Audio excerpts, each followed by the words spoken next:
สบายดีเด้อพี่น้องสบายดีวัดสุขูสุคนเนาะสบายดีย่ำแรงพี่น้องหาก็มาแต่ซื้อสีเนาะกับสลอยหาสีที่ถูกใจนี่ยากพี่น้องเนาะยากกว่าการเฮ็ดเฮือนก็คือการเลือกสีเนาะเดี๋ยวสิพามาเบิ่งว่าสร้างเฮ็ดหยังเนาะรอบแรงรอบบ่ายไอ้กี้ว่าสิทาสีเกยนี่สีระเบียงนั่งนี่นะพี่น้องเนาะแต่ว่าบ่เลือกสีบ่ได้สร้างเพิ่นก็เลยไปใส่ปัดลมก้อนเนาะทางหลังมอยกับชะลอยเป็นหมักซีโอ๊กเนาะซีโอ๊กเนาะพาขึ้นมาเบิ่งก็เลยได้ซื้อสีแดงกับสีดำมาสีเหลืองมาผสมกันให้มันออกสีแบบโอ๊กนะผสมเอาเองอันนี้แป้นหนังแล้วพี่น้องจะได้แต่มันเป็นไหมคนละเส้นเนาะเพราะไหมเขาเบิดยังสิได้ทาสีงามอยู่พอพี่น้องบอนนั่งไม่ทั้งหนาบอนนั่งเห็ดเป็นเตียงนั่งเนาะตัวนี้เนี่ยเห็ดเป็นห้าวจับเนาะห้าวพิง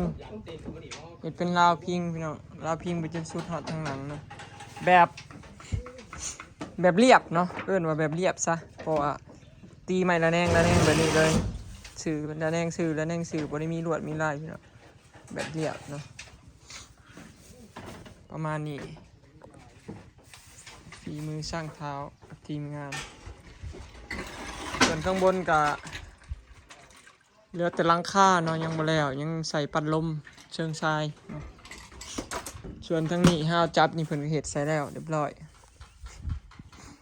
คันใดน่ะมันใส่บอนนี่พี่น้องบอนเอาไว้ว่าใส่บอนนี่เนาะให้คานี่นะซึ่งกับเสานี่ประมาณนี้แต่ว่ายังบ่ทันใส่มันแล้วดอกเพิ่นยับมาซื่อๆเพิ่นกายไว้ซื่อๆพี่น้องนี่เป็นพนักข้าวจับประมาณนี้เนาะเพิ่มเติมคือรอบแรงเพิ่นเฮ็ดตัวนี้แล้วอันนี้ก็แล้วยังแต่ซาสีจ้าเป็นได้สร้างร้านได้จักเปอร์เซ็นต์แล้ว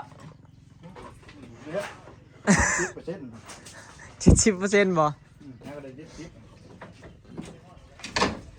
นี่อันนี้คือปัดลมเชิงทรายลายแบบลายไม้เชิงทรายลายไม้เนี่ยฝีมือช่างปุ๊ช่างปุ๊เป็นคนทาสีเขาคัดงานทาสีถึงแล้วเขาคัดมางามๆบ่มันเฮาทาขี้ได้เองบ่ น้ำมูโอ้ยตัวนี้ล้างมือแล้ว ตัวนี้น้องหมูเด้อเปิดท่าแล้วแต่มันแหงบ่คักมันไปกองทับกันไว้เฮ้ยมันติดกันที่บ้านพี่สั่งท่าก็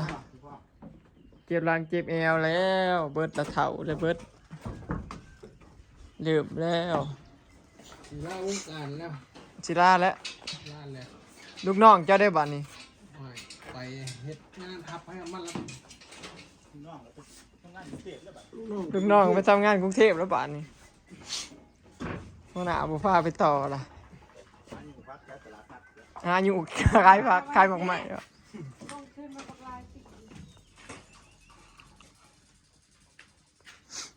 นี่พี่น้องได้เห็นแล้วเด้อนี่เชิงทรายลายใหม่เนาะปัดลมลายใหม่ มันเชิงยิ่งแหละทีมงานทางมันเชิงซ้ายแหละ ทีมันอื่น งานอื่นมันเชิงยิ่งแหละทีมงานนี่ เชิงตัวยิ่งบ่ผู้ชายบ่ บ่ เด็กพอใส่ออกมาแล้วก็สิเห็นประมาณนี้พี่น้องเดี๋ยวสิพาออกไปเบิ่งข้างล่างเนาะอันนี้คือมุมมันอยู่กลางเฮือนกลางอันระเบียงพี่น้องประมาณนี้ชื่อซีช่องลบชามลบ สีได้สร้อย ซี เพิ่นอ ที่ ยาก ข่ ได้ อยอ ซี ยาก โอ๊ ได้ กแบ ข่ บ อย นี้ ตามหาซีนี่ ซีโอ๊กเคินเนาะ เกิดไปซื้อซีลองมาผสมเองจังได้ซีนี่ ลองซื้อมาผสมเบิ่งเนี่ย เขาเอิ้นชีโอก ชั่วร้ายมันสิเป็นเขาเห็ดเฉพาะอันบานประตูวันมงกบอย่างประมาณนั้นเขาเห็ดชีนี่เขาใส่ชีนี่ชั่วร้าย ก็เลยไปเห็นเม็ดนึงก่อนสิคนหาซีนี่แหละเราบอกว่าคันทาชีดำมันชีแบบ ดำไปเลย เปิดเปิดได้แม่นมันสิบ่งามพอมันบ่แม่นเล็กเด้มันลงเล็กก็งามอีกแบบเนาะ แม่นลงแงบกับสีเคลือบสีใหม่เป็นงามเหลื่อมมันสีคล้ายๆเฮือนทรงไทยอันนั้น ทาชีแบบที่งามกว่าง ามเพราะว่าตัวบ้านเฮาบ่ได้อันเฮาจังสิเอาสีครีมสีหยังเด้มันตัดกับสีตัวบ้าน รูปทรงที่เฮาอยากได้นั่นมันเป็นทรงเงินโครงเล็กเด้โครงเล็กแถวนี้แหละเขาเจ้าปลูกกะโลเทพื้นเด้ อันนี้ก็ปูก็ได้ จะลอยเอา แต่มันเบิดลายทรงแบบคือเขาเจ้าเห็น ลาย ต้องละเป็นล้านพุ่นน่ะก็แมันแล้ว ใหญ่โรงงานนะจากโครงเล็ก พอเฉพาะเทพื้นอ้อมเฮือนนี่ก็เบิดหลายหมื่นแล้วพี่น้องเทพื้นอยู่หลุมเนาะเทอยู่เทิงอีกแห่งบ่ให้เว้าแถมมาเพิ่มปูกระโลอีกแห่งหลายเนาะเดี๋ยวถ้าเบิ่งบัดท่าซีห้าวอีกพี่น้องเนาะฮะก็คือเฮือนแน่บัดนี้เห็นบ่เนาะฮะก็คือเฮือนแหละพอใส่โค้งใส่นั่นใส่นี่แล้วกันคือแล้วเด้อันนี้บ่นั่งเล่นแนมหนทางแนมออกไปทางนอกบ่นั่ง ตอนนี้กำลังใส่ปั้นลมพี่น้องเนาะภาษาไทยกันเนี่ยชื่อเชิงทรายเนาะใส่แล้วพี่น้องทางขางหลังเนาะเป็นได้งามอยู่บ่พี่น้องนี่ปั้นลมสีเทาเนาะคิ้วมันน่ะสีขาวเชิงทรายอันลายไม้น่ะสีขาวเนาะได้พี่น้องเริ่มคือแล้วบ่งามบ่พี่น้องสีนี่เนาะตะกี้ว่าว่าสิเอาอันเชิงทรายมันสีอันนั้นเนาะแต่ว่ามันบ่งามไหมการทาลงเหล็กมันบ่ค่อยมักไปไหนใดมันจะคือวัด ก็เลยเลือกสีขาวเนาะแล้วก็คิ้วมันก็เอาสีขาวเลยซะกี่ว่าสิเอาสีแดงกับจักแนวใดนะมันอันนั้นเนาะแล้วบานี้ก็เลยใส่สีนี้เลยพี่น้องเป็นไรงามบ่มันบ่ทันอยากเด่นเนาะเพราะว่ามันยังบ่ทันได้แอมในเฮือนมันก็เลยยังบ่ทันเข้ากันกับสีตัวบ้านเนาะมันมีแต่ปั่นลมเด่นแล้วมันก็สิเด่นแต่บอลเดียวเนาะคืออยู่บ่พี่น้องเริ่มคือเฮือนขึ้นมาเลยเนาะเห็นบ่พอดีเข้ากับสีขาวตูบเฮาเห็นบ่นี่ตูบหน่อยเฮานี่พอดีเข้ากันเลยเพราะว่าบ่เลือกสีตูบสีขาวย้อนว่าสีตัวบ้านเนี่ยก็สิใส่สีครีมขาวพี่น้องเนาะสีครีมออกขาวๆเนาะบอยสีใช้แต่พอดีเข้ากับตูบเขาเลยเนาะคอนเซปต์เดียวกันประมาณนี้พี่น้อง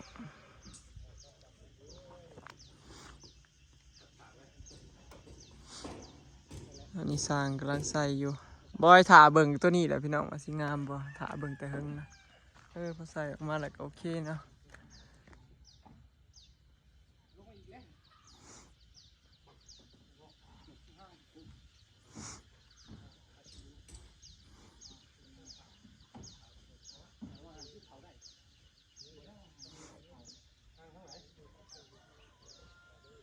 ประมาณนี้เนาะใส่เป็นลมอ้อมเพื่อนพี่น้องใส่ทั้งหลังทั้งขางสองขางแล้วก็ทั้งหน้าแล้วก็แล้วเนาะประมาณนี้ส่วนหลังคาก็ยังถาเขาเจ้าสั่งกระเบื้องมาอยู่เนาะก็เลยเลือกโบกไว้นั่นน่ะ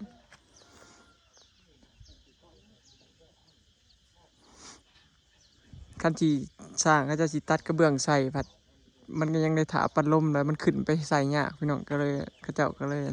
บ่เผาใส่เนาะประมาณนี้บ้านสวนของบ่าวหอยจ้าก็เริ่มคือเพื่อนเนาะเป็นมีเราจับมา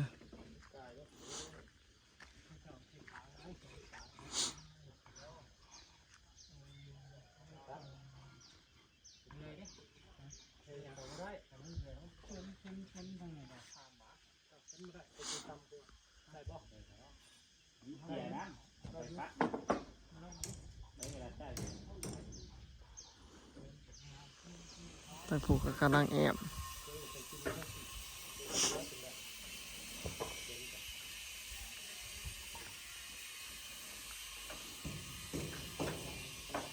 เชิงทรายก็มี3แบบพี่น้องสั่งท่าออกมาแล้วเพิ่นเฮ็ดให้เบิ่ง3แบบเลือกติดตั้งแบบนี้แบบหนึ่งนะเอาเข้าใน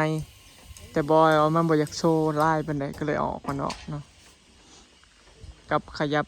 ลงมาในอยหนึ่งให้มันเป็นย่อยตะกี้เราแปะใส่กันกับอันพัดลมนั้นบ่ค่อยงามเนาะถ้าเบิ่งเบิดใส่แล้วจ้าเห็นบ่พี่น้อง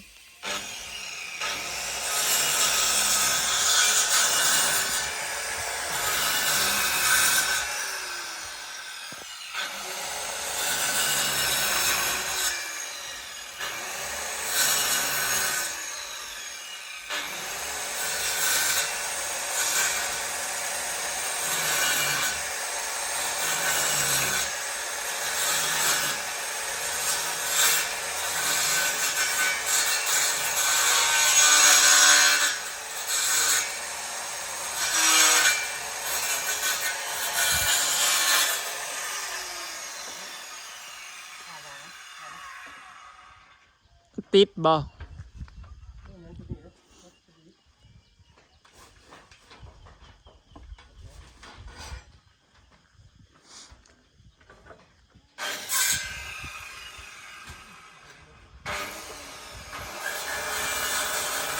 ิดพี่น้องเดี๋ยวถ้าเบิ่งบัตรใส่แล้วเนาะทางถ้าเบิ่งบัตรใส่แล้วฮอดชุดนี่พี่น้องมันสิเป็นอะไรผ่านไปแล้วเกือบ1 ชั่วโมงพี่น้องฮะก็ได้เชิงชายขางเดียวเนาะเพื่อที่ใส่แล้วพี่น้องมันง่ายเป็นไรงามขึ้นบ่พี่น้องพอใส่ปัดลมแล้วเนาะพอใส่หางย่อยแล้วเป็นไงเชิงชายลายงามอยู่บ่พี่น้องว่าสวยไหมเนาะพอดีเขากันกับตู่พาเห็นบ่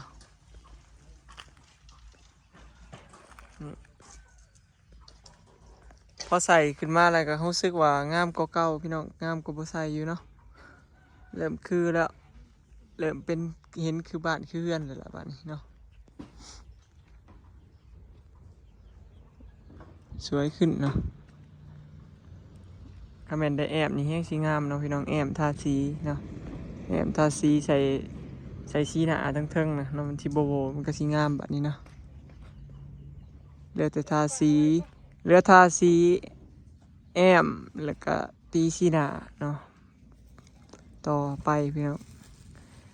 คลิปนี้ก็สิขอเก็บภาพบรรยากาศไว้ซ้ำนี้เด้อเนาะพี่น้องยังได้ก็ฝากเบิ่งคลิปฝากเป็นกำลังใจให้เด้อเนาะ